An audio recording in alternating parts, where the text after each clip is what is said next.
What's up, people? We're rolling on YouTube. Let's get rolling on everything else here. Let's just jump right into it. What's up, people? Welcome to another episode of the Meathead on the Mic podcast. It's your boy Meathead, IFBB PRO. Today we're going to be talking about something mindset related, less of the nutrition and training hacks that will be coming in the future, of course. Like, we're meatheads here. But I want to talk to you guys and girls about something that's sort of trivial, right? It's related to a game that we all still play, a game that actually, for most of us, I hope, at least originated in our childhood when we played this game, but we still like subconsciously play this mental game today. What's up, Dalen? What's good, Karan? I see you guys there. TikTok, Facebook, Instagram, YouTube. What the fuck is up? Hope you guys and girls are enjoying yourself. Tristan, what's good? Let me know how your day is going. Yo, I see you, fam. I see you, people. Today we're going to be talking about a trivial sort of matter, a mindset related thing. And this mindset related thing is basically a game that we all still play. Okay. And it's a game that we started to play when we were like kids, hopefully. Hopefully you don't actually still physically play this game. But metaphorically speaking, I'm going to be tying in the parallels and the similarities with this game that we've played in childhood and like basically how we play it in today's every single day life as adults, which we shouldn't be doing. Okay. Yo, Raj was good. It's Squid Games, not yet. Not fucking yet. All right, boys, girls, I'm going to tune the fuck in. We'll be starting off this podcast episode in 5, 4, 3, 2, and 1. Yo, what's good, meatheads? Hope you're having an amazing day, and welcome to another episode of the Meathead on the Mic podcast. It's your returning champion, Matt Butale, IFBB Pro, coming at you with another topic. And today, I'll be sort of walking into your past and revealing something alarming with a metaphor and a story that you could relate with if you've played this game as a child. All right, but before we get into this, don't forget to screenshot and share this podcast to your IG story to show support. If you're watching us on YouTube, hit the sub. Again, I'm letting you guys and girls know we are 5 episodes away from the $100 USD giveaway. Essentially, if you share this out to your friends, or if you reach out to me enough and I see your face a lot and you're always tuning into these podcast episodes live stream, or if you're watching them after and putting the screenshots up, I'll enter you to win $100 US on the 100th episode. I'll be announcing the winner. And that's just simply because I got to give back to you guys and girls more than I already think I do. All right. And I really do appreciate the support that I get from you guys and girls. It motivates me to continue pumping out these episodes of value for you guys and girls. So again, that's 100 for 100. I'll be giving away $100 US on the 100th episode to the person that shares this out the most. All right. So let's get into this one here. The game that we still play, the childhood game that we still play. So if you were on the live stream, you heard me sort of talk a little bit about it. I was basically saying that this is a game that we all played in childhood and that we kind of subconsciously played today. And I'm going to sort of draw the parallels with a metaphor relating to this game that we all played. Okay. And in actuality, myself included, I haven't actually stopped playing this game too, subconsciously. And that game is, if you ever heard of it, sort of like a nursery rhyme / game, the hot potato pass it on game. You remember that one? If you remember that one, just nod silently or laugh if you remember that one. If you played that in grade 1 or daycare, kindergarten, all that shit. Okay, so today I'm going to be talking about hot potato as a metaphor, but I'm not going to be talking about carbs. It's not going to be an episode about carbs. This is mindset related today. All that nutrition and training stuff we'll be talking about in the near future. So ask yourself this. When was the last time you actually played that hot potato game, right? Maybe was it last week with your kids, with your nephew, with your niece? Was it 20 years ago in the sandbox or like 30 years ago in daycare? Think about it. Like, really, how long ago has it been since you think you've played that game? Okay. My guess is, and this comes from personal experience and what I'm able to like look at and see from other people, is that you play this game each and every single day. And you're probably playing that game in your life right now as an adult. Okay. And not in the traditional way, like we're actually fucking saying hot potato, pass it. No, but you're going to get this metaphor real quick. Okay. Today, I'm going to talk about how we still play this elementary school game with our emotions. Okay. And how to stop doing that because it's not actually good for you. Okay. Now, I'm going to give you guys and girls an example, something that you might be able to relate with. Okay. So, like, have you ever like got pissed at the way that your boss treated you or an employee treated you at work? Have you ever got annoyed with the way that your parents think of you? Or what about your lover who constantly gets under your skin? Right? The answer is probably yes. You might have experienced some of those things in your life, and you know it too, because I've definitely, like, I know this for a fact. I've experienced these things in my life. So the next question is, what happens when we experience these feelings and do absolutely nothing about them, like the negative feelings of, bottling, basically bottling up those negative emotions from work or from your significant other or your parents, whoever, you love in your life, when you bottle up feelings that are negative that are associated with them, what happens? To be honest, it's the same thing that happens when you put a potato in a microwave that wasn't forked properly. We heat up and we explode. And I know if you've ever microwaved potatoes and you didn't like put enough fork holes inside, you know what I'm talking about. That shit exploded and it's a hot mess to clean up. But even worse, we pass the hot potato around to the sucker that keeps driving, say, slow, and we say we're going to the gym or we're going to work or we're going to pick up our kids or whatever it is, and we're in traffic and someone's driving slow in front of you. Now you're like, fuck this person, like, yo, speed up. But like in your head, you're just getting angry. And it's because you're carrying that hot potato, metaphorically speaking, with you on the road, to work, to the gym, from gym, to your parents' house, everywhere. You carry that negative resentment, you bottle it up and take it with you everywhere. Right. And I mean, it's pretty evident. If you've ever flipped somebody off in traffic, this is true for you, right? And we often like pass this hot potato to other people by ignoring like our family and friends when we're fed up with them. Like we ignore them or we resent them and we avoid them, things like that. Okay.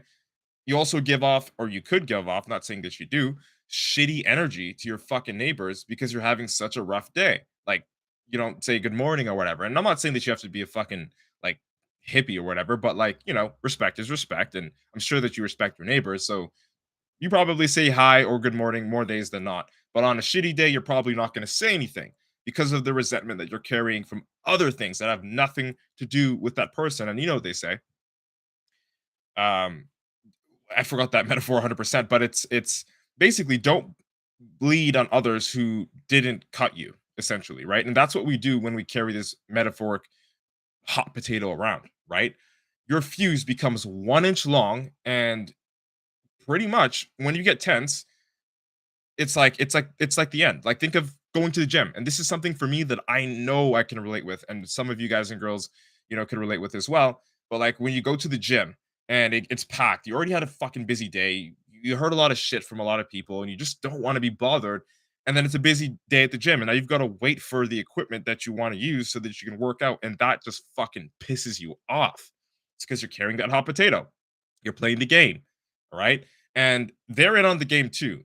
Everybody else is in on the game too. You're not the only one with problems, right?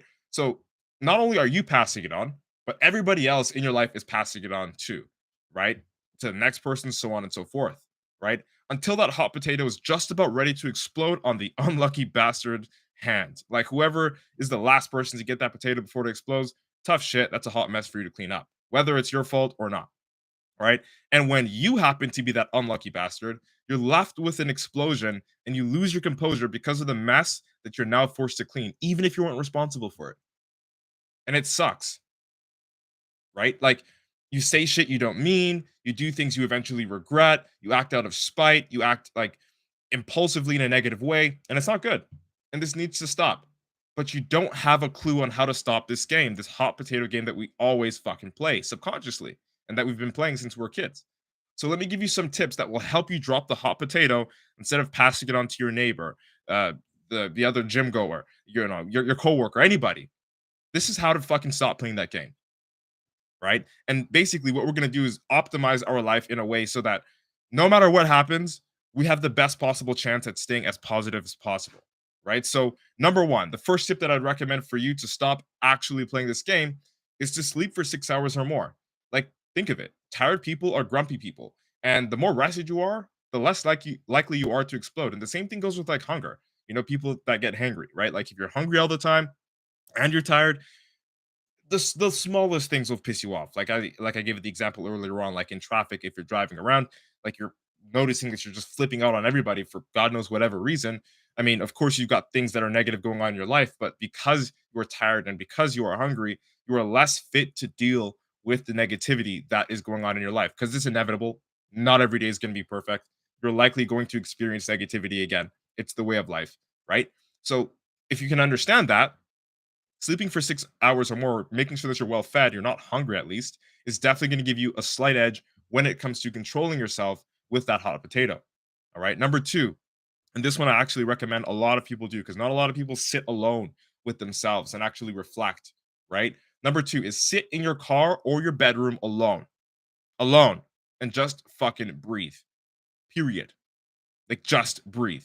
Focus on just breathing. Like picture yourself cooling off the potato in your hands that angers you with every fucking inhale and exhale. Like every inhale, every exhale, think of what the fuck is pissing you off and just breathe on it. Don't even think about it because I mean, then you're going to go down this spiral, whether it's negative or neutral, of why you're justifying your feelings or why you're justifying your emotions when you can just breathe, right? Breathing is going to get more oxygen into your brain and most importantly, decrease your heart rate and fight against anxiety. Like if you've ever noticed, if you've ever been like, if you ever had anxiety, right? Even if you don't have clinical anxiety or whatever it is, you notice that whenever your adrenaline goes up, you feel pressure or you feel nervous, your heart starts to fucking beat. And one way to control your heartbeat is literally to breathe deep. Breathe deep, inhale, exhale, slow as fuck. It's the same reason why you see athletes, like if they're going super, super hard on the bike or going super, super hard on the treadmill or whatever extreme endurance or conditioning they're doing, they're focusing on the breathing so they can breathe very slowly to reduce their heart rate. And that essentially allows them to perform more efficiently for a longer period of time. It's not that much different for when it comes to your mental health. Fucking breathe. Go into your room, go into your car alone. You can pop some music in your ears, don't listen to sad shit. Don't listen to shit that's going to make you upset or hyped because it's only going to egg on that hot potato, right? So sit in the room, quiet, and just breathe. Lower your heart rate. Get more oxygen into your brain. It's going to help you. It's going to give you a slight edge when it comes to dealing with this hot potato, okay? Metaphorically speaking. And number three, guys and girls, this one is actually, I think, the most important, the like absolutely most important. And the reason why is because the way, and I believe in this, and I've experienced this 100%. So I'm telling you facts with this one.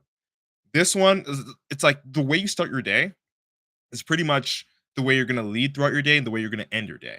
So if you start your day with, we'll say, quote unquote, good habits, right? And you feel good about achieving these good habits and you're consistent at that, it becomes a lot harder for someone to piss you off. And it becomes a lot harder for you to piss yourself off with like, negative self-talk or doubt and things like that. Right. So the third thing, the most important thing that I actually want to talk about that I want you guys and girls to fucking download into your brain is to stop snoozing your fucking alarm. The way you start your day is basically the theme of your day, right? When you snooze your alarm, you already lose. Like starting the day off with a loss makes you feel, or at least allows you to be 10 times more susceptible to losing your temper, getting angry, losing control, and eventually losing your mind because you already know that you're starting the day off with a loss. You already know that you feel lazy by snoozing. You already know that you're going to be chasing, running super hard just to catch up throughout your day because you decided to snooze your alarm. And that's no way to live. If you snooze your alarm and you wake up and you're hustling out of bed to get into the shower, to eat a breakfast, if you even fucking can, because you don't have much time left, think of it. Your stress is already going up, your heart rate's already going up. And then every small fucking thing across, like around that, like throughout your day, it's just going to be worse. It's just going to be worse. And it's not necessarily because, you decided for it to be worse, but it's your habits and what your habits actually allow you and or prevent you from doing. So having a good habit of not snoozing your alarm and starting off the day with a win is definitely something that's going to give you a huge edge when it comes to dropping this metaphorical hot potato. All right. And here's another pro tip that I want to give you guys and girls. Okay. This is another pro tip that I want to give you guys and girls. All right. So when you wake up, do not touch your phone for like 1 hour. And if you can, if you're this type of person, again, not everybody's going to want to do this, but I would actually urge you to write how grateful you are for certain things, just simple things, man. Just write it down. If you have a notepad or if you have sticky notes, just as soon as you wake up, talk about good shit that's going on in your life to yourself. Again, not everybody's this kind of person. For some people, it's like, oh, this hippie shit. And I get that. You know what I mean? But to start your day off with a win is to not snooze. And then to follow that up, if you write things that you're grateful for, your day becomes a lot better. It's a psychological thing. Don't quote me on it. All right. Start off your day with that kind of energy, and it'll make you 10 times more susceptible to winning throughout your day, or at least a lot harder for you to get pissed off by yourself and or others and carry this metaphorical hot potato, pass it on to everybody in your fucking life. All right. Get rid of that hot potato. That game is for fucking children. Seriously. All right. It's for children. You should stop playing it because it's only making your life worse. It's only making your life more difficult. And that's not what you want. You don't want that. All right. That's it. That's all. If you like this episode, share it out with a friend. I hope I was able to deliver a valuable experience to you guys and girls today. Thank you so much for your precious time and attention. Let's embrace your inner meathead together. All right. It's been nice chatting. Hope you like what today's topic was about. Matt Butale, IFBB Pro, signing out. Boom. All right. Episodes recorded. I'm going to be looking at some comments here on TikTok and Instagram real quick before I fly out, head to work. So I'm going to look at TikTok here. Appreciate the 591 likes today and the viewers that we got. Appreciate y'all. Appreciate the follow, Bella. Thank you. I appreciate it. So Alex says, and you get on with it. I think he was talking about something I said earlier. Bella says, OMG facts. I appreciate you. Hugo, not the boss, says, I like your vibe. I appreciate you. Send the fire. I appreciate you, man. I appreciate the follow, Hugo. Judy, I appreciate the follow. Thank you so much. Let's see here. Karan, what's good? Lizzie, what's up? I appreciate you. Drede, what's up? I wish you were my neighbor. That's funny. I appreciate you, Lizzie. All right. Great advice, she says. This also, yeah, you could say. Totally true. Leroy, what's good? Affirmations, maybe. Yes, affirmations definitely work. I'm grateful. Thank you, Lizzie. I'm grateful for you. You're always showing up and showing the love, quite literally. I really do appreciate that. So Judy says, hi, new here, but I liked what I caught. I appreciate it, Judy. I appreciate it. Again, you didn't get the whole entire episode, but that's okay because I post all of the episode recordings on YouTube and on the Apple Podcast and Spotify podcast sites or apps, if you want to call them that. And the name of the podcast is the Meathead on the Mic podcast. So you can search that on Apple Podcasts or Spotify, or you can just search for me, MATT space BUTALE, Matt Butale at YouTube, and you'll be able to find the full raw recordings where I actually respond to some of the people at the end of the live stream. So I appreciate you. Thank you for tuning in. And I'm super glad that you liked what you caught, even though you weren't able to see this the whole entire time. Mike says, I'm your number one fan. I appreciate you. Lizzie says, no, I'm actually your number. I'm humbled. I'm genuinely flattered. I appreciate y'all. But yeah, Judy, that's for you. Hit that up whenever you get the chance. You can listen to it on the drive. We're at episode 95 here. And I want to let you guys and girls know, okay? At episode number 100, I will be giving away $100 US to the person that shares this out the most and messages me, of course, right? So it's the least that I could do. And I wanted to celebrate for the 100th episode of the Meathead on the Mic podcast. And I decided what better way to do that than to actually just give you guys $100 for the 100th episode, $1 for episode US. All right. So that's what's up. And I will be announcing the winner on the 100th episode. We are 5 episodes away. I'm just letting y'all know. Lizzie loves you. I know, Dalen. I know, right? All right, people. That's it. That's all. Hope you guys and girls have the sickest motherfucking Tuesday of your life. IFBB Pro Matt Butale signing out. Boom.